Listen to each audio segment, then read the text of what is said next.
Pemerintah di sini itu hadir untuk mengantisipasi ketika masyarakat sudah dalam kondisi ekonomi yang kurang bagus, maka pemerintah membuat program bantuan pangan. Kadang-kadang orang yang sudah lolos dari desil tetap menerima bantuan. Nah, ini juga harus disadarkan oleh pihak-pihak pelaku pembagi di bawah itu harus jujur juga.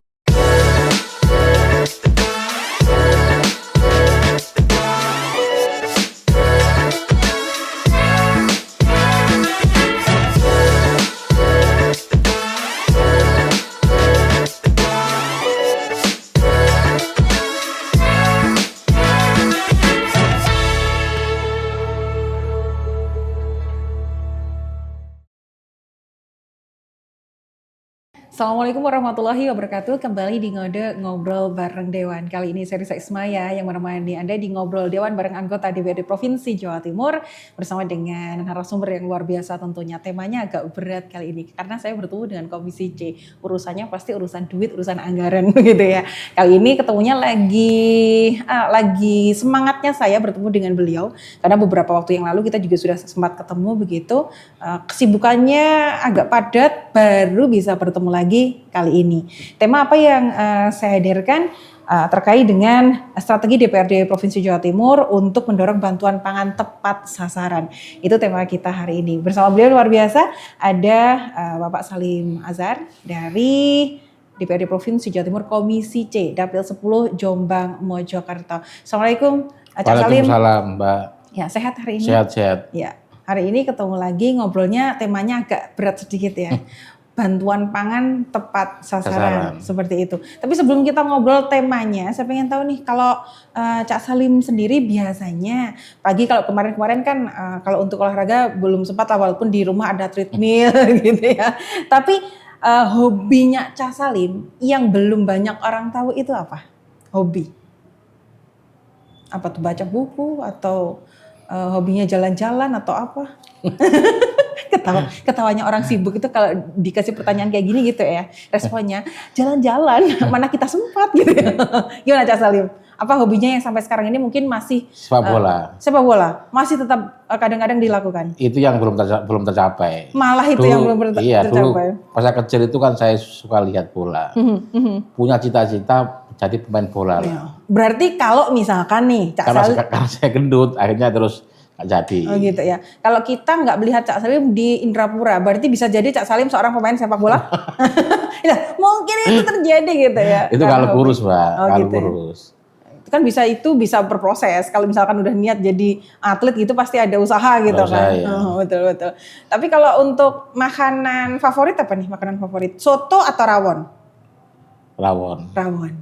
Khas banget ya. Banyak suka rawon ya. Kalau soto itu soto Lamongan. Bukan, saya kan asli Lamongan. Oh gitu. Ya. Jadi kecil lahir di sana, dari kecil sampai dewasa di sana.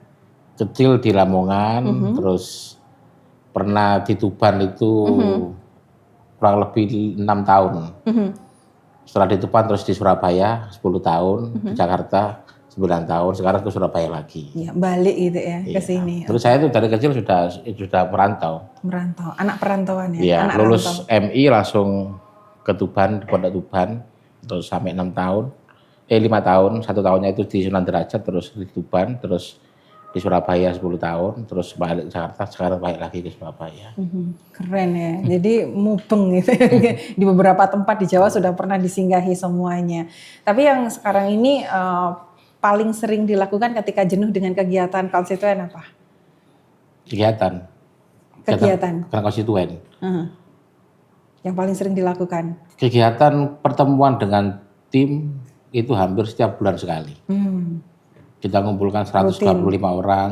Ya, karena kita punya program dari pemerintah daerah, dari Sekwan lah, dari Sekwan itu namanya program Wasbang atau Solo Semikiran. Itu yang bisa kita lakukan setiap bulan dan itu kita manfaatkan untuk bertemu dengan tim ataupun konstituen. Untuk koordinasi. Iya, bulan ini aja kita sudah 2 kali. 2 kali ya? Jadi di program itu bisa 4 kali pertemuan. 4 kali pertemuan berarti kurang lebih kalau 125 kali 4 itu sekitar 800 ya. 900. Orang? 400. Apa Banyak ya? sekitar 500. Banyak ya? 1 bulan iya. Segitu banyaknya Kalau ketemu sama dua orang. kali kegiatan paket, 2 paket itu berarti sampai bisa 1.000 orang 1 bulan. 1 bulannya? Kadang-kadang apa nggak sih yang ditemuin tadi gitu? Ada yang dihafalin nggak? Oh ini pasti ikut. Ya kalau gitu. yang tim-tim inti tahu semua. Paham gitu Jadi kebetulan kita punya tim kan rata di semua kecamatan. Kebetulan saya juga punya tandem di DPR kabupaten itu yang kita ajak tarung kemarin bersama, itu yang kita rawat terus untuk dirangkul. Iya.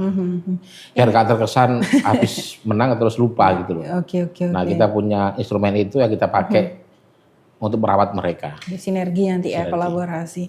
Yang paling mendorong Cak Salim jadi anggota dewan siapa sih? Yang Orang tua? apa? Yang paling mendorong dulu jadi anggota dewan, yang paling mendukung nih kayaknya.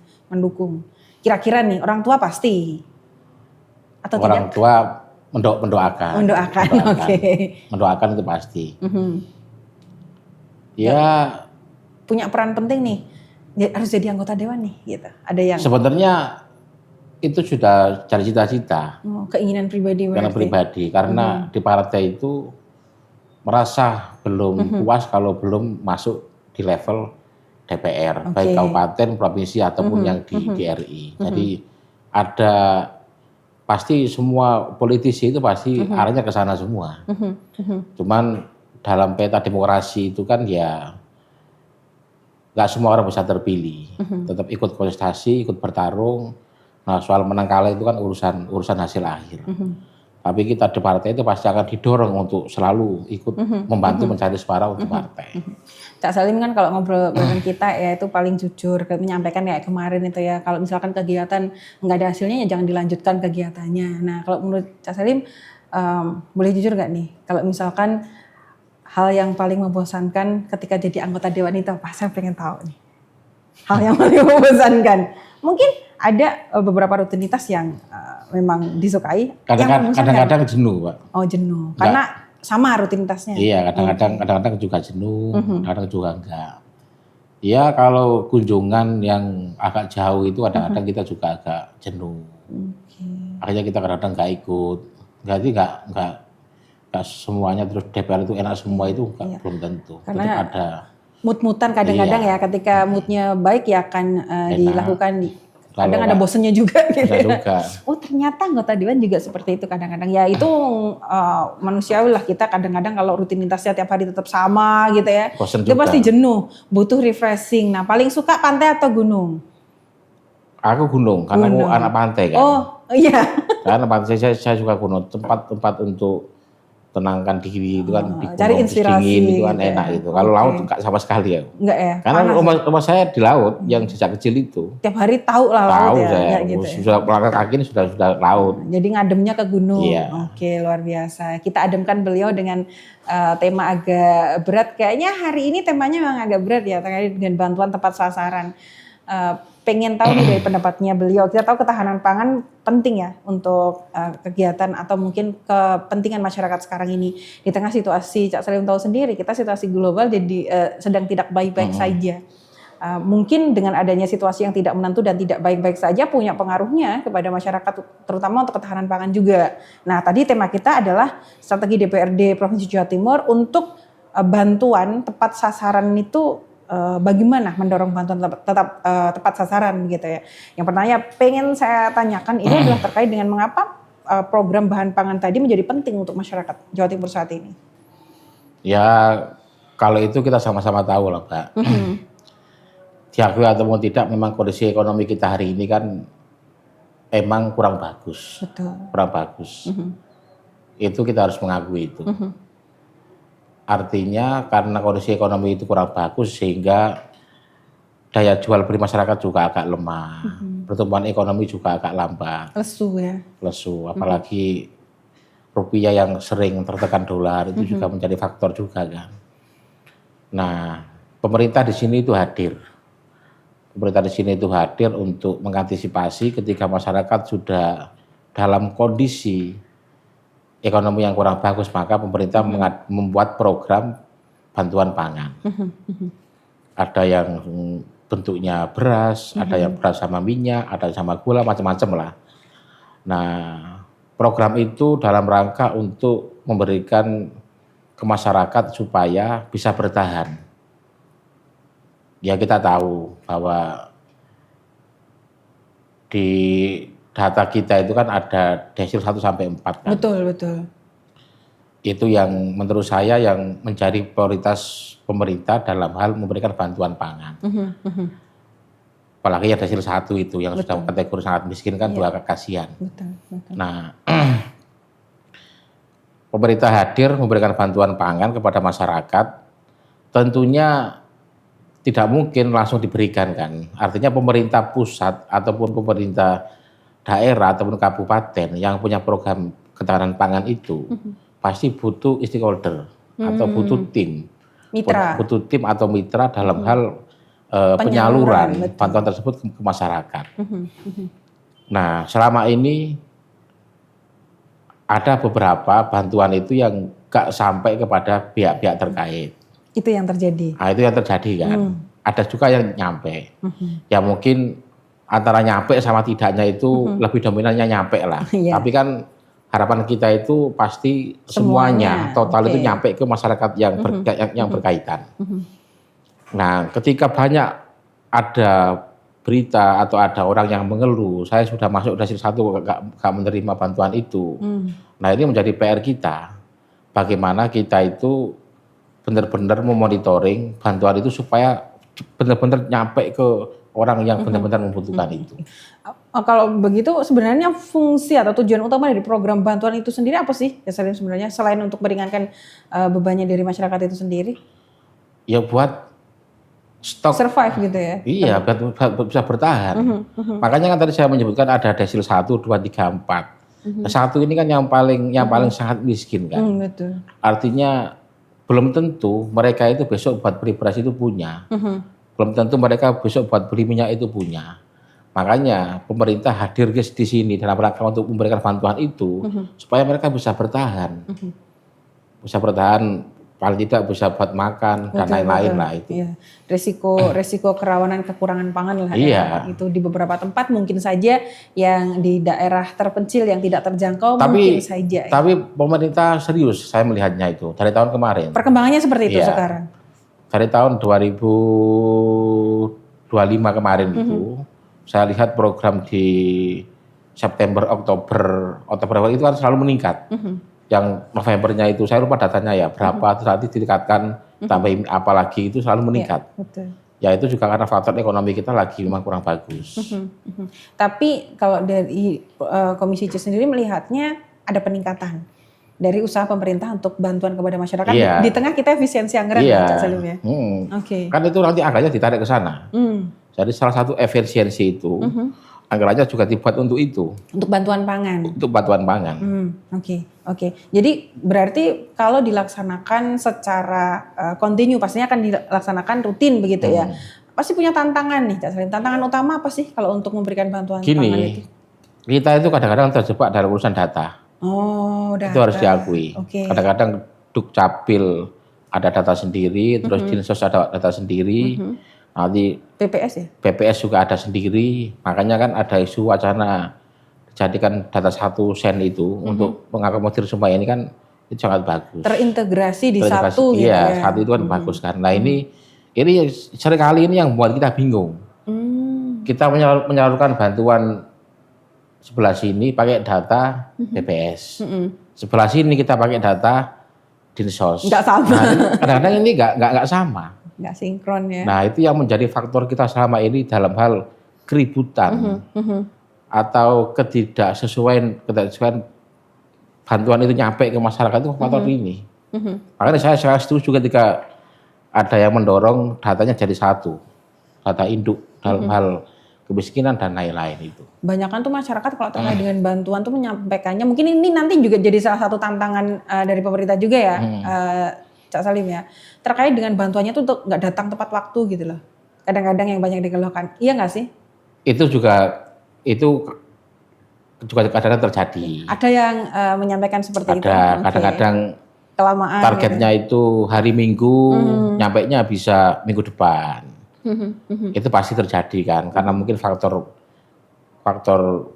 pengiriman atau faktor packing atau apa itu pasti kan itu teknis banget butuh kan. waktu, Iya gitu itu kan juga teknis. Jadi itu menurut saya nggak terlalu dominan. Tinggal diperbaiki aja nanti. Ya, oke, teknisnya Iya, diperbaiki teknis biar lebih diperbaiki supaya nggak, kalau semisal molor. nyampainya harus Minggu ya paling nggak Sabtu sudah sampai. Paling nggak Minggu Sabtu sampai di lokasi, Minggu sudah bisa didistribusi. Iya. Oke, selama ini hanya terkait dengan teknis saja berarti. Kalau ya? itu teknis, sama itu Teknis, ya. teknis. Penting barang itu nyampe, terus masyarakat yang terdampak itu dapat semua. Oke, jadi apakah harus lebih sabar sedikit saja gitu? Ya tapi alangkah baiknya tepat waktu lebih enak. Biar nggak jadi rasan-rasan ya Cak Salim ya. Kadang-kadang mereka sudah menunggu tapi akhirnya telat kan juga kasihan. Betul. Tapi kalau hal ini menurut saya ini kan teknis, Ya, betul. tinggal diperbaiki kan dalam hal manajemen soal itu. Iya. Kemarin juga ada yang sempat menyampaikan dari masyarakat sebetulnya sudah agak lama. Saya tampung saja pertanyaannya terkait dengan tadi yang disebutkan sedikit oleh Cak Salim terkait dengan pembaruan data. Itu kan penting ya. Kadang-kadang apa ya, kalau bahasa Jawanya itu telisipan datanya ya. Jadi harusnya ini datanya tadi disampaikan di Dinas Sosial dan BPS itu harusnya sama. Dan itu akan rutin terjadi setiap tahun. Gimana Cak Salim untuk mengatasi itu? Biasanya, ya pemerintah harus tegas dalam hal ini. Kalau misal undang-undang tahun inilah kemarin kan sudah wacananya sudah kenceng itu soal dari satu itu. Kalau kapan nanti diresmikan terus itu yang dipakai dalam hal distribusi bantuan pangan tadi itu. Sudah ada dialog berarti dari Komisi Judisial menyampaikan gitu ya. Kalau itu urusannya pusat. Dari pusat. Iya. Oke, terkait dengan komunikasi dengan stakeholder terkait ya. Iya. Khususnya kalau data sih ya tadi BPS, Dinsos, di mana datanya itu memang diperlukan untuk penyaluran itu ya. Biar nggak dirasani gitu ya. Iya. Yang ini kok nggak datang gitu. Yang sana dapat sini kok nggak dapat seperti itu karena datanya kurang terintegrasi tadi. Oke. Jadi seperti itu. Berarti teknologi bisa membantu itu dong. Baik bisa. Kalau menurut Cak Salim gimana? Harusnya pemerintah. Harus itu dulu meskipun pakai teknologi kalau masih datanya amburadul kan sama saja, Pak. Tetap akan apa ya, akan nggak sama. Kadang-kadang orang yang sudah lolos dari desil tetap menerima bantuan. Nah ini juga harus disadarkan oleh pihak-pihak pelaku pembagi di bawah itu harus jujur juga. Artinya jangan karena dia ditugasi bagi 30 sembako yang harusnya itu warga yang masuk dari 1 sampai ke 4 karena dia yang bagi akhirnya dikasihkan ke saudaranya sendiri 5, tinggal 25 itu kan itu sering dikeluhkan. Nah itu kan itu sering muncul kan di berita kan. Betul. Nah itu juga harus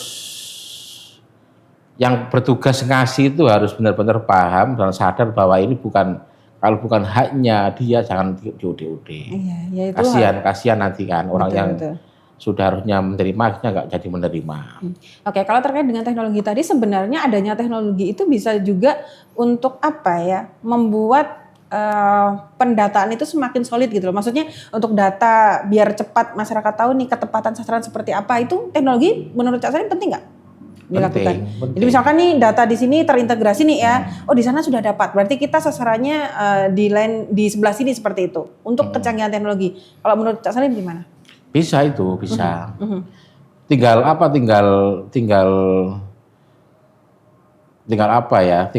nanti semisal dibagikan ke desa ini, ke desa ini. Nah, desa ini kalau pakai teknologi kan bisa upload itu kan, bahwa ada aplikasi yang disediakan oleh pemerintah untuk mengupload bahwa saya sudah menerima. Diklik sehingga nanti sudah yang bagi itu juga punya data juga. Sudah tahu kalau diterima. Ini sudah menerima, sudah centang 1 atau apa gitu bisa kan itu kan. Dan itu terintegrasi aplikasinya semua bisa melihat. Iya, gitu bisa melihat. Agak transparan juga akhirnya ya. Itu juga bisa membantu untuk transparansi bantuan tepat sasaran. Tadi, ya. Ya, kalau ngomongin tepat sasaran itu kadang-kadang tepat sasarannya itu masih jadi perdebatan, Cak Salim. Iya, memang gini sebenarnya yang jadi masalah itu soal data. Betul. Udah nggak ada yang lain, itu soal data. Soalnya data, satu, yang kedua yang bukan haknya terus dikasihkan ke yang lain oleh petugas-petugas yang bagiin tadi itu juga faktor juga itu. Kalau misal dia menerima harus bagi 100 sembako ke masyarakat, terus yang 20-nya itu dikasihkan ke yang gak berwenang kan kasihan. Yang hilang 20, tinggal 80 kan. Itu juga harus SDM-nya atau kesadarannya harus benar-benar didoktrin.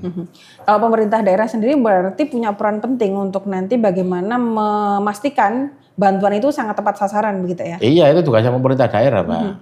Bukan pusat. Pusat itu hanya menyediakan secara umum, wis tak sediakno beras 8.000 ton semisal, minyak berapa liter ton.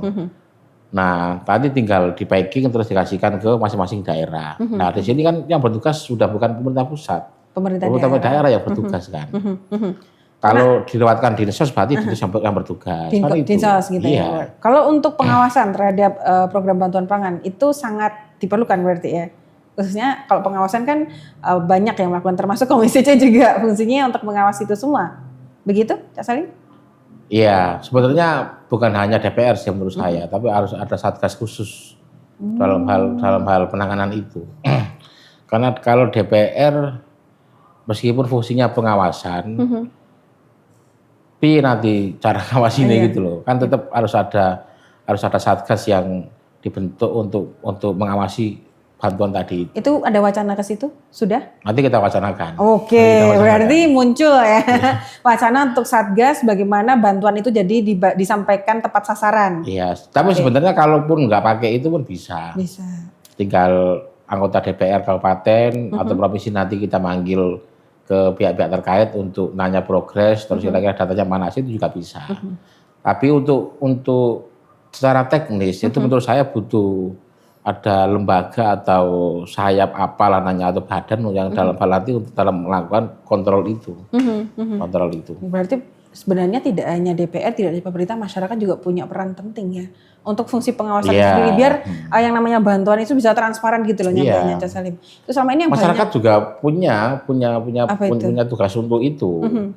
Tiba-tiba dia tahu, itu orangnya kaya kok, tiba-tiba dapat bantuan sembako banyak. Lah ini kan masalah. Boleh dilaporkan. Itu kan masalah berarti. Laporannya kemana biasanya masyarakat? Cak Salim? Iya. Apa langsung ke pemerintah daerahnya? Pemerintah daerah bisa. Atau dinas terkait? Ya kalau bisa itu di desa, dia lapor ke desa juga bisa kan, atau di kecamatan, atau nanti di kabupaten, atau nanti bisa itu. Sekarang sudah gampang, Mbak. Sekarang sudah di foto-foto gitu sudah rame. Mengerikan sekarang ya. Fungsi pengawasannya itu dipermudah dengan adanya digitalisasi. Kemudian kalau tadi program dari pemerintah untuk pemberian bantuan pangan itu memang sangat penting untuk membantu stabilitas ekonomi masyarakat ya. Itu bagaimana akhirnya itu bisa menjadi membantu menjaga stabilitas ekonomi masyarakat, Cak Salim? Ya membantu. Kalau yang tadi itu desil 1 sampai 4 kategori sangat miskin, rentan miskin, hampir miskin atau mendekati miskin itu kan udah ada semua kan. Betul. Nah mereka itu kalau pemerintah kalau setiap bulan bisa memberikan bantuan pangan, itu bisa membantu mereka, Pak. Yang bisa survive. Minimal biaya untuk beli berasnya itu nggak kepake. Iya, bisa dialokasikan yang lain. Bisa yang lain. Beli minyak juga nggak kepake karena sudah dapat dari pemerintah. Betul. Nah uang itu bisa dipakai untuk persiapan kesehatan atau biaya sekolah atau yang lain. Kan itu sangat membantu. Betul. Kalau coba seandainya kalau nggak ada bantuan pangan, kondisi ekonomi yang hari ini kurang bagus. Mereka ngeluarin terus tapi gak ada masukan, kan akhirnya kan kasihan. Tapi kalau ada pemikiran kayak gini, malah jaga nih Cak Salim gimana? Ya bukan. Oh enggak ya?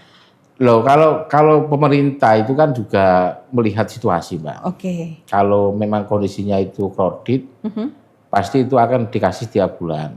Kalau misal ekonominya sudah bagus, pasti ya dikasih yang benar-benar miskin. Artinya yang mendekati miskin nggak dikasih, atau yang atau yang rentan itu juga nggak dikasih. Berarti khusus yang miskin saja yang dikasih. Boleh nggak kita punya pemikiran seperti ini? Orang-orang yang pernah menerima bantuan pangan dari pemerintah ketika kondisi ekonominya sudah membaik begitu dan bisa untuk mencukupi dirinya sendiri, bahkan ada lebihnya, itu akan menyampaikan sedih ke pemerintah begitu, bahwasanya saya sudah tidak membutuhkan ini, silahkan berikan kepada yang lain yang lebih membutuhkan. Apakah itu bisa dilakukan masyarakat? Bisa. Daftar aja bisa malah gitu. Artinya kan gini, ada orang kategori miskin tapi nggak masuk di data BPS. Betul. Nah, dia bisa ke kepala desa untuk lapor itu. Loh Pak, saya ini miskin, kenapa saya dapat bantuan? Desa layak untuk masukkan data tersebut. Nah, kalau semisal ada orang kaya yang sudah mampu lah ya, sudah mampu mandiri, kok masih ada di situ, itu juga harus mulai dihapus. Meskipun dia nggak lapor, kalau lapor ya malah baik kan. Ada 10 orang lapor, Pak saya sudah baik sekarang rezeki banyak gini, akhirnya ya datanya mana aja, tinggal dihapus kan beres. Pernah nemu yang kayak gitu, Cak Salim? Oh kalau yang sambat mau daftar ke masuk desil itu ya banyak, sering saya. Yang menyampaikan bahwasanya tidak usah diberi bantuan lagi, pernah ketemu yang seperti itu, Cak Salim? Belum ya. Saya pernah menemukan satu, betul Cak Salim. Nah, itu makanya bagus itu. Ya disampaikan berarti bagaimana merubah mindset masyarakat juga biar tidak ada ketergantungan ketika sudah mampu begitu ya. Itu bisa jadi contoh karena bisa lebih merata gitu loh Cak Salim maksudnya. Kalau dari Komisi C sendiri selain fungsinya sebagai pengawasan tadi untuk terkait dengan program bantuan pangan tepat sasaran ini seperti apa Cak Salim? Kalau dari Komisi C selain fungsi pengawasan itu sendiri? Ya Komisi C pasti akan mendorong kepada pemerintah terkait, mendorong dan menekan betul supaya bantuan ini benar-benar sampai. Sudah gak ada yang lain. Pengawalan pasti itu. Lah ya. Iya. Oke. Ya kalau itu nanti kan tadi kan saya bilang bahwa bantuannya itu masuknya di mana kan gitu. Siapa yang bertugas distribusi. Nah Komisi C pasti akan mendorong kalau di dinas sosial, terus kita panggil untuk memastikan bahwa bantuan itu harus benar-benar sampai kepada masyarakat yang benar-benar membutuhkan. Pernah secara langsung Cak Salim tahu ketika bahan bantuan pokok itu disampaikan, hadir ketika acara itu dilakukan? Ketika misalkan di desa nih ada bantuan pangan, pernah menyaksikan sendiri bagaimana antusias masyarakat untuk menerima bantuan? Kalau dari pusat sering Mbak. DPR RI kan sering. Sering kita dampingi. Itu hampir tiap bulan. Tiap bulan ya? Tiap bulan. Jadi rutin untuk tahu gitu ya? Ya sama buka aja di Google itu berita PKB bagi sembako itu sudah banyak rutin banget. Ya? Rutin itu. Luar biasa berarti untuk turun langsung dalam fungsi pengawasan ya? Kita itu memang diwajibkan buat program pasar murah. Oh, yang tadi disampaikan Iya, itu menjadi program wajib anggota DPR. Ini juga membantu masyarakat supaya juga daya belinya itu bagus ya kalau murah. Kalau murah itu kan dia bagus. Iya, betul. Ya kita belinya 85 terus kita kasih ke mereka 50.000. Kan mereka untung 35 kan. Betul. Jadi beli beras 5 kilo dapat tambahan B2, tambahan minyak sama gula gitu kan lumayan. Dan itu kan rutin. Itu kan rutin itu. Betul. Dan setiap desa itu kita jalan. Kalau di rumah saya kan ada 2 DPR provinsi kan. Nah itu juga tadi dipisah. Nanti saya sebelah mana, dia sebelah mana. Belum lagi yang DPR kabupaten. Itu semuanya wajib Mbak kalau di kita itu. Untuk melakukan pengawasan ya di masing-masing dapilnya juga ya. Seperti itu rutin. Berarti sebenarnya dari pemerintah juga sudah ada pengawasan dari dinasnya, kemudian dari DPR juga sudah, masyarakat juga sudah. Berarti koordinasi antar lembaga penting dalam hal pengawasan untuk seperti ini ya, bantuan tepat sasaran. Tapi jangan lupa data tadi itu juga penting. Data tadi yang paling penting itu ya. Paling penting itu. Ya, ini tinggal bagaimana setiap tahunnya tidak ada problem terkait dengan perbedaan data yang ada di dinas ya, terutama dinas sosial, kemudian BPS, bagaimana bisa terintegrasi begitu, biar pemberian bantuannya itu enggak ribet gitu. Ya, kan masyarakat sebenarnya pengennya itu nggak usah yang ribet lah, kan kita datanya sudah jelas. Kenapa kok ada tumpang tindih data begitu ya? Berarti harus lebih memanfaatkan teknologi biar tidak terjadi itu, Cak Salim ya. Benar itu.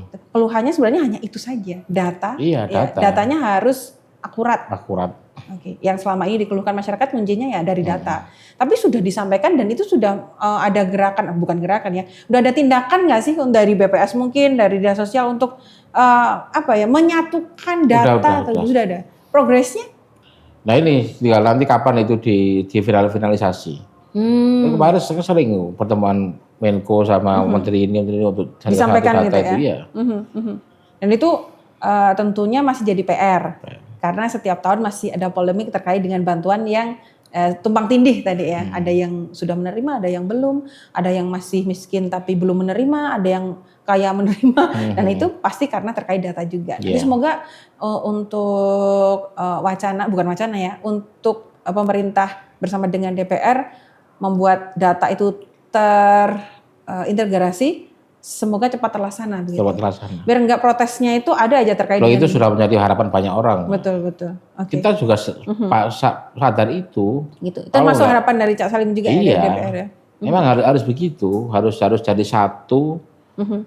Biar enggak banyak data dan enggak ngeribeti. Kalau sudah jadi satu gini, artinya sudah enggak pakai versi Dinsos atau versi BPS itu. BPS itu, tapi versi dataset yang mau dipakai itu, gitu ya, iya satu. Jadi kalau datanya pasti ngedumi enak. Gitu ya. Itu problemnya hanya itu sebenarnya. Jadi ngobrolnya bareng Cak Salim hari ini adalah terkait bagaimana nantinya untuk datanya bisa berintegrasi dengan baik dari dinas-dinas terkait ya. Jadi masyarakat nggak riweh lagi terkait dengan data, nggak ribet lagi, nggak banyak pertanyaan kenapa ini sudah, ini belum dan lain sebagainya. Jadi terakhir saja yang pengen disampaikan terkait ini, pesannya untuk masyarakat terkait dengan bantuan pangan ini, bagaimana Cak Salim? Pesannya untuk masyarakat. Betul. Ya pesannya harus sabar. Kalau ada telat dikit, nggak boleh marah. Berproses ya. Berproses ya. Okay. Tapi paling tidak bahwa yang perlu dipahami oleh masyarakat adalah pemerintah di sini itu hadir dalam rangka untuk memperhatikan masyarakat yang hari ini kondisi ekonominya lagi kurang bagus. Nah, itu harus dipahami oleh masyarakat bahwa pemerintah itu tidak diam saja, tapi sudah hadir dengan memberikan bantuan pangan yang sudah disediakan oleh pemerintah pusat. Ya, jadi program bantuan pangan ini merupakan hal yang penting yang bisa dilakukan pemerintah untuk menjaga ketahanan pangan dari masyarakat itu sendiri ya. Harusnya kita sebagai masyarakat juga dukung bagaimana pemerintah bisa tepat sasaran untuk bantuan-bantuan yang sudah diberikan begitu ya. Iya, kita pasti mendukung itu. Memang kan itu harapan kita bersama. Betul. Diakui ataupun tidak, memang terjadi polemik dalam hal pembagian sembako ataupun pembagian pangan tadi itu. Betul. Nah, problemnya tadi sudah kita bahas. Nah, mudah-mudahan kita berharap pemerintah pusat segera mendorong supaya data ini jadi satu dan sehingga realisasi di lapangannya itu lebih mudah untuk orang-orang yang benar-benar berhak mendapatkan bantuan tersebut. Betul. Terima kasih ngobrolnya hari ini, sangat jelas, sangat gamblang. Semoga masyarakat tadi apa yang disampaikan Cak Salim bisa diterima ya. Jadi sabar kuncinya. Bantuan pasti akan tepat sasaran. Tinggal nanti tunggu terintegrasi data juga dari beberapa dinas terkait. Cak Salim terima kasih ngobrolnya hari ini. Benar-benar ngobrol bareng Dewan ya terkait dengan pangan. Nanti insya Allah kita kalau ada waktu lagi bisa ngobrol lagi dengan tema-tema yang lebih menarik begitu. Obrolan saya di ngobrol bareng Dewan bersama dengan Bapak Salim Azhar, Cak Salim ya, anggota DPRD Provinsi Jawa Timur di Komisi C, Dapil 10 Jombang, Mojokerto yang sudah hadir bersama kita. Ngode, saya tutup. Risa Ismail pamit. Assalamualaikum warahmatullahi wabarakatuh. Waalaikumsalam warahmatullahi wabarakatuh.